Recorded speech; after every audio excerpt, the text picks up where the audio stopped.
Hello everyone, welcome back to the channel. आज के lecture में हम शुरू करने वाले हैं नर्सिंग रिसर्च का सबसे important unit 3 review of literature का पार्ट 1। अगर आप नर्सिंग स्टूडेंट हैं तो याद रखिए कि रिसर्च प्रपोजल हो या थीसिस, बिना रिव्यू ऑफ लिटरेचर के कोई रिसर्च कंप्लीट नहीं हो सकती। आज की वीडियो में हम इसकी डेफिनेशन, इम्पोर्टेंट एंड सोर्सेस को बिल्कुल आसान भाषा में समझेंगे। वीडियो को एंड तक देखना, क्योंकि लास्ट में मैंने एक ऐसा पॉइंट बताऊंगा आपको जो नर्सिंग एग्जाम में सबसे ज्यादा पूछा जाता है। तो चलिए शुरू करते हैं। नेक्स्ट पॉइंट है डेफिनेशन या तो डिफाइंड रिव्यू ऑफ लिटरेचर। सबसे पहले यह समझना है कि आखिर रिव्यू ऑफ लिटरेचर होता क्या है। A review of literature is the process of collecting data, analyzing data and summary previous research and information on specific topic. Again repeat, a review of literature is the process of data collecting, data analyzing and summary previous research and information on specific topic. इसका मतलब क्या है? तो कि इसका मतलब है कि किसी भी स्पेसिफिक टॉपिक पर जो पुरानी रिसर्च या इंफॉर्मेशन पहले से अवेलेबल है उनका डेटा कलेक्ट करना, उनका डेटा एनालाइज करना और उनकी summary banana he review of literature कहा जाता है। Important of review of literature. अब बात करते हैं कि इसकी जरूरत या इम्पोर्टेंट क्यों है। तो इसके टोटल 6 पॉइंट है जो आपको एग्जाम में लिखने होते हैं। फर्स्ट क्या है? Orientation to what is already known. First point क्या कहता है? Review of literature is already known relation to the problem of interest. यानी जो रिव्यू ऑफ लिटरेचर है उसको हम दूसरी भाषा में रिलेट करते हैं प्रॉब्लम ऑफ इंटरेस्ट से। Second, current knowledge help researcher avoid duplicating effort and identify areas where some information is available. इसका क्या मतलब है? रिव्यू ऑफ लिटरेचर से हमें पता चलता है कि उस प्रॉब्लम या टॉपिक के बारे में पहले से हमें क्या क्या जानकारी अवेलेबल है। इससे रिसर्चर को यह फायदा होता है कि वो अपनी मेहनत को डुप्लीकेट होने से बचा लेता है और उन्हीं एरिया पर फोकस करता है जहां इंफॉर्मेशन की जरूरत हो। नेक्स्ट पॉइंट है identify the gaps in the existing literature. यहां पे लिखा है review of literature help researcher to identify the gap in the existing body of knowledge. Ask a question regarding specific topic for the data collection. यानी हमें कुछ ऐसे questions पूछने होते हैं जिनका स्पेसिफिक डेटा हम कलेक्ट कर सके। Next, researcher also determine the contraindication in the existing review of literature by comparing studies done in the relevant field. इसकी मदद से रिसर्चर एग्जिस्टिंग बॉडी के नॉलेज में जो गैप या कमियां हैं उन्हें पहचान पाते हैं। डेटा कलेक्शन के लिए स्पेसिफिक टॉपिक पर सवाल पूछे जाते हैं और अलग अलग स्टडी को कंपेयर करके एग्जिस्टिंग ROL यानी रिव्यू ऑफ लिटरेचर की कॉन्ट्राइंडिकेशंस का भी पता लगा सकते हैं। नेक्स्ट क्या है? थर्ड पॉइंट बोलता है provide a foundation for the research. Good researcher generally collecting of data, analysing data, the data of researcher and previous study on specific topic for the foundation of the research. Next point है knowledge and main research point out the direction for future research study. And last point है the comparison of the result of the study with finding data of research is often good point for suggestion new research to either resolve conflict or more than the base of study। इसका क्या मतलब होता है? तो कि एक अच्छी research में डेटा कलेक्ट करना, डेटा एनालाइज करना और किसी स्पेसिफिक टॉपिक पर प्रीवियस स्टडी को शामिल करना जरूरी होता है ताकि रिसर्चर की एक स्ट्रॉन्ग फाउंडेशन बन सके, पुरानी स्टडीज के रिसर्च को नई फाइंडिंग के साथ कंपेयर करके फ्यूचर रिसर्च के लिए नई डायरेक्शन मिल सके। नेक्स्ट पॉइंट है fourth, avoid duplication of effect, यानी a comprehensive review of literature ensure that is not repeating study by researcher which have been conducted. The repetition of scientific study is referred by to as a replication/duplication. Existing research may suggest way of combination before the study/early work in two different areas to produce approaches to a program. इसका क्या मतलब होता है? एक comprehensive review of literature ये ensure करता है कि रिसर्चर ऐसी स्टडी को रिपीट न करे जो पहले से ही हो चुकी है। साइंटिफिक स्टडी के इस रिपीटेशन को हम रेप्लिकेशन या डुप्लीकेशन कहते हैं। पुरानी रिसर्च हमें दो अलग अलग एरियाज के अर्ली वर्क को कंबाइन करके किसी प्रॉब्लम का नया अप्रोच निकालने का रास्ता दिखाती है। नेक्स्ट पे जाने से पहले रुको एक मिनट, कमेंट सेक्शन में अभी लिखकर बताओ क्या आपको रिसर्च के ये पॉइंट्स जो मैंने अभी 4 पॉइंट आपको पढ़ाए हैं वो आपको पहली बार में कितने आसान तरीके से समझ आए। नीचे कमेंट करो, मैं आप सबके कमेंट का आंसर दूंगा।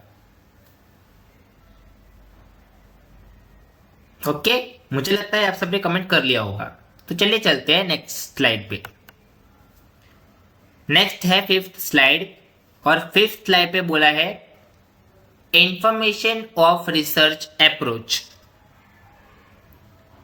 There are mainly two types of contribution particular topic। कौन से टॉपिक है? फर्स्ट methodology एंड सेकेंड है theoretical। The review of literature provide evidence for selecting special या तो specific research method evaluated by previous study with similar questions। किसी भी specific study पर main 2 तरह के कंट्रीब्यूशन होते हैं, पहला मेथोडोलॉजी और दूसरा थियोरिटिकल। रिव्यू ऑफ लिटरेचर में हमें पिछली स्टडीज के इवैल्यूएशन करने पर स्पेशल रिसर्च के मेथड्स सिलेक्ट करने के लिए सॉलिड एविडेंस बेस्ड डेटा मिलता है या तो देते हैं। सिक्स्थ पॉइंट कहता है ROL in describe the strength of study and weakness of study.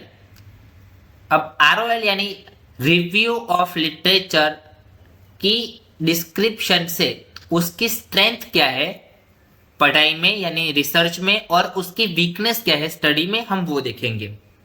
अब यहाँ पे लिखा है review of literature help researcher like collecting data, analysing the previous research study, targeted the research population according the research topic to evaluate the strength. अब यहाँ पे research design आपको मिलेंगी, rigorous research design used, weakness कौन सी होगी, small sample size and existing study and new research study. इसका क्या मतलब होता है? रिव्यू ऑफ लिटरेचर से रिसर्चर को टारगेटेड पॉपुलेशन के हिसाब से डेटा कलेक्ट करना। अगर वो रिव्यू ऑफ लिटरेचर में पॉपुलेशन कम है तो वो रूरल एरिया की होगी जहां से हम पॉपुलेशन के अकॉर्डिंग रिसर्च कर सकते हैं, और अगर बाई चांस आप किसी बड़े टॉपिक पर रिसर्च कर रहे हो तो वो अर्बन एरिया की यानी सिटी एरिया की होगी।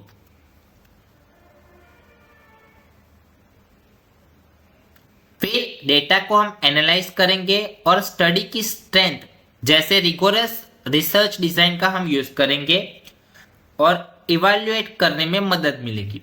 वहीं दूसरी तरफ वीकनेस जैसे स्मॉल सैंपल साइज को भी आइडेंटिफाई किया जाता है। यह बताता है कि पिछली रिसर्च की लिमिटेशन क्या थी और इसलिए करंट स्टडी क्यों जरूरी है।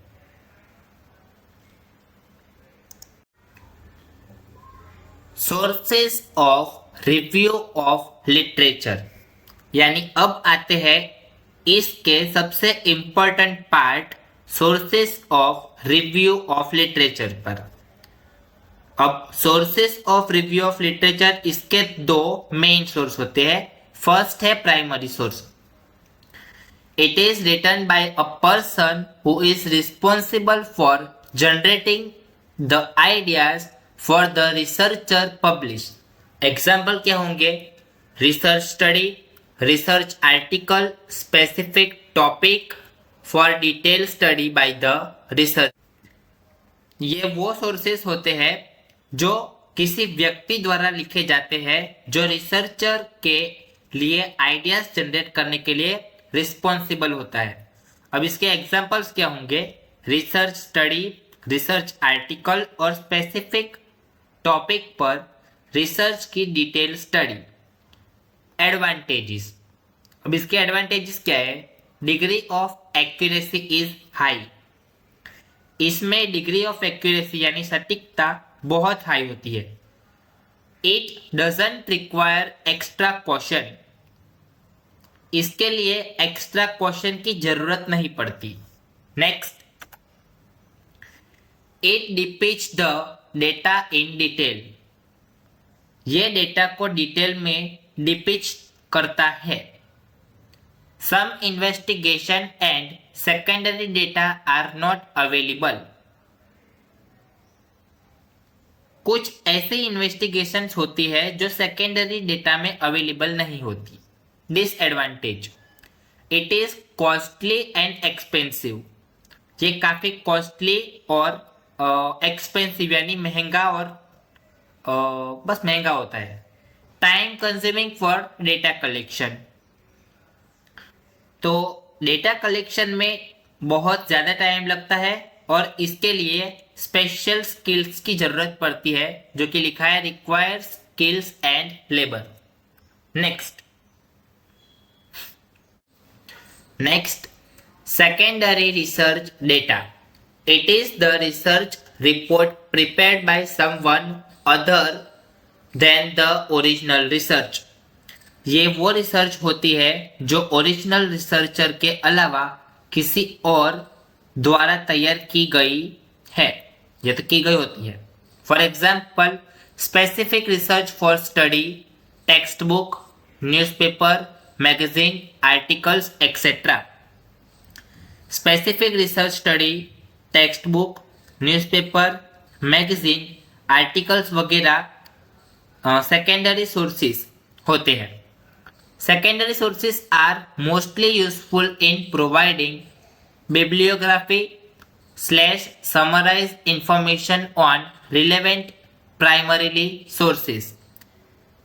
Secondary sources ज़्यादातर bibliography या relevant primary sources की summarized information देने के काम आती है।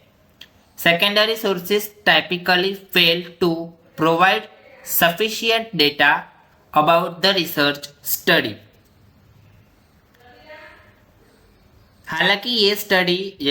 हालांकि ये रिसर्च स्टडी के बारे में पूरा सफिशिएंट डेटा देने में कई बार फेल हो जाते हैं। Next, advantages. फर्स्ट लिखा है कॉन्विएंट, ये कॉन्विएंट होता है। Second, time saving and finance, सस्ता और चीप होता है। Some data can not be collected in the primary sources, और रिलायबल सेकेंडरी डेटा आसानी से मिल जाता है। So reliable secondary data are generally available for many research,